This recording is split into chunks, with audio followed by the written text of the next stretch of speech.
In this jeep, a North Korean soldier, fed up with Kim Jong-un's policies, is speeding towards the border, fully aware that he will surely get hurt or killed in the attempt to escape.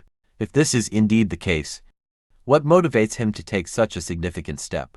We'll discuss this later. But have you ever wondered why North Korea is often referred to as the world's largest prison?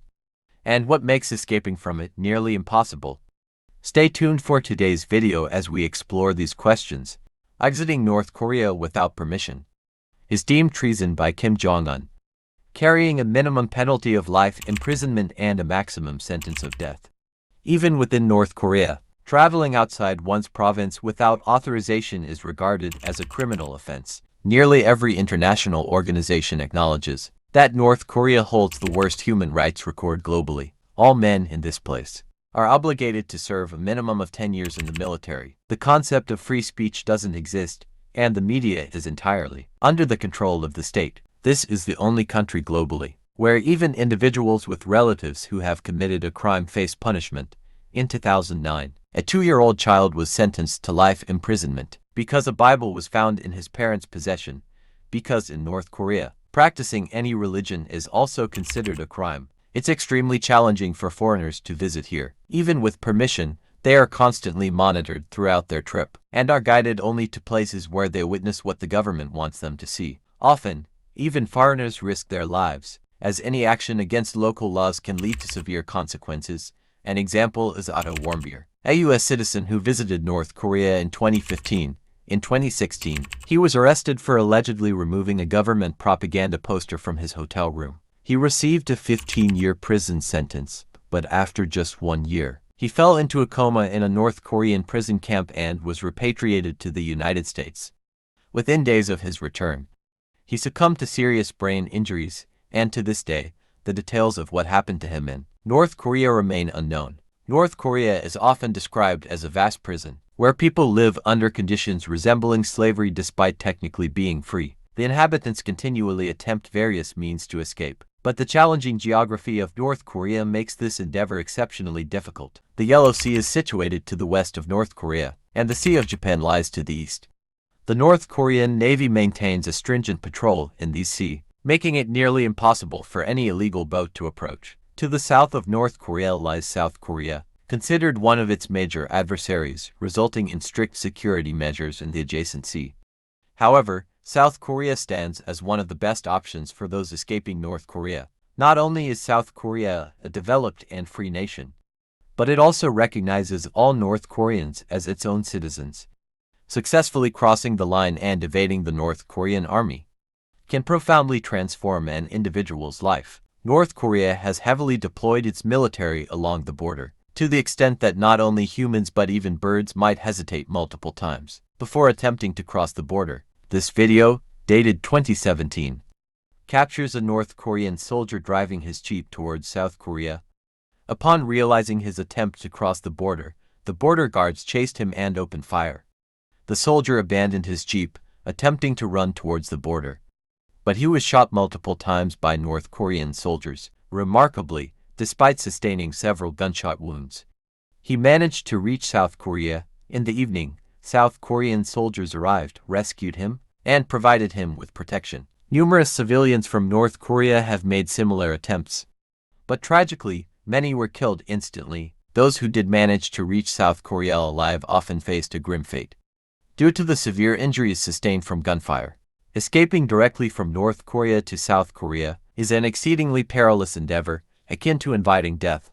The border is heavily fortified, with around 750,000 soldiers deployed, barbed wire fences, and landmines strategically placed, creating formidable obstacles for anyone attempting to flee. The alternative route to enter South Korea involves running through the northern border, where North Korea shares its boundary with China and Russia. While this path may appear relatively easier, it is still highly challenging. Unlike the heavily guarded southern border, the northern border faces less military threat from China and Russia, resulting in fewer military deployments. However, the entire 1,300 kilometers border is enveloped by treacherous mountains and forests, adding significant difficulties to any escape attempt. In addition to the natural obstacles posed by mountains and forests, North Korea's border with China largely follows the Tumen and Yellow rivers. This means that, even if a defector manages to reach the border with China, they would still face the challenge of crossing these rivers. To tackle this, defectors and smugglers often wait for winter when both rivers freeze, providing a temporary pathway. During this time, they can simply walk across the frozen rivers to cross the border. Likewise, this approach can be effective during extreme summers when the river levels decrease, making it possible for defectors to cross. However, even after reaching China or Russia, the danger persists. North Korea's military alliance with China and Russia means that, if they apprehend any North Korean defector on their soil, they are likely to hand them over directly to North Korea, posing a continuous threat to those attempting to escape. The challenges don't end once a person reaches China or Russia. Now, they must continue their journey to escape to another safe country, considering the challenges posed by Myanmar and Laos. Due to their strong ties with North Korea and their practice of sending defectors back, the remaining viable options include Thailand, Vietnam, and Mongolia. These countries, with direct borders with China, become potential destinations for those seeking refuge after escaping from North Korea. In a way, these were considered safe countries for defectors because, as you learned, that South Korea also considers all North Koreans as its own citizens. That is why these three countries send North Korean defectors back not to North Korea but to South Korea. So the plan of the defectors was to first enter China or Russia, and then move to Thailand, Vietnam, or Mongolia and surrender themselves voluntarily to the authorities. And from there they were sent in a ship to South Korea where they could start their new life. Since 1990 till now, a total of 34,000 North Koreans have fled to South Korea. Actually, at that time, North Korea had the support of the Soviet Union. But after the collapse of the Soviet Union in 1991, this support of North Korea ended and America also started putting economic sanction on North Korea. The deteriorating conditions in North Korea led to a severe crisis, leaving the population in dire need of food and water. Approximately 3.5 million people lost their lives due to the scarcity of essential resources during this period, prompting a significant number of individuals to choose migration as a solution after 1991. Over the years, the exodus from North Korea continued to escalate. Despite the conclusion of the famine, the influx of defectors continued to rise. In 2009, a record-breaking 3,000 defectors were observed, although the numbers remained high in 2010 and 2011. A significant event in early 2012 caused a sudden 50% reduction in the number of defectors, following the demise of the leader, who had governed North Korea since 1994. Power transitioned to his son, Kim Jong-un.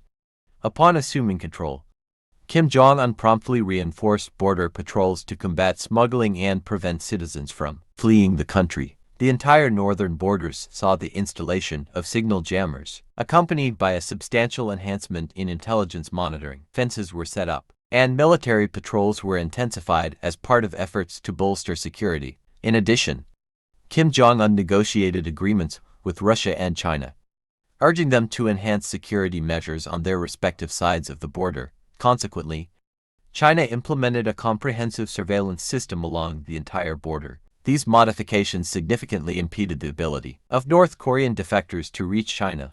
Subsequently, brokers, who previously facilitated these escapes in exchange for payment, substantially increased their rates in 2017. The Chinese brokers, who previously charged $2,000 for their services, began demanding $15,000 from each defector in 2017 after they increased security measures. This exorbitant fee rendered it nearly impossible for many North Koreans, with an annual income equivalent to $2,000, to gather the required funds for escape. Since Kim Jong-un assumed power in 2012, the number of defectors steadily declined each year.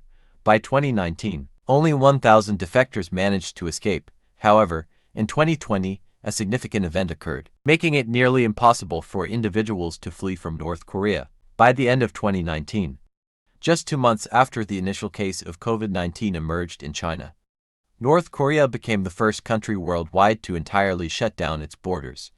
This decision aimed at preventing any introduction of the virus into North Korea, leading to a comprehensive prohibition on entry and exit through any means. This measure was crucial for North Korea, given that nearly 42% of its population lacked access to basic necessities, with inadequate access to proper food. The physical resilience of the population was compromised, making them particularly vulnerable to the effects of the COVID-19 virus. In August 2020, the North Korean military granted complete authority to the Northern Border Patrol to use lethal force.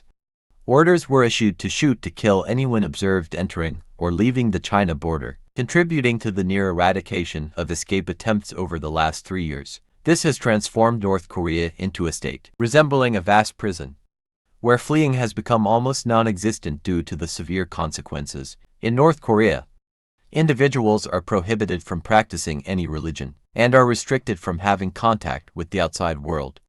These circumstances remain largely unknown to the global community. Executions in North Korea differ from hanging. They are carried out by firing squads. Armed individuals are dispatched to shoot and kill people in public view.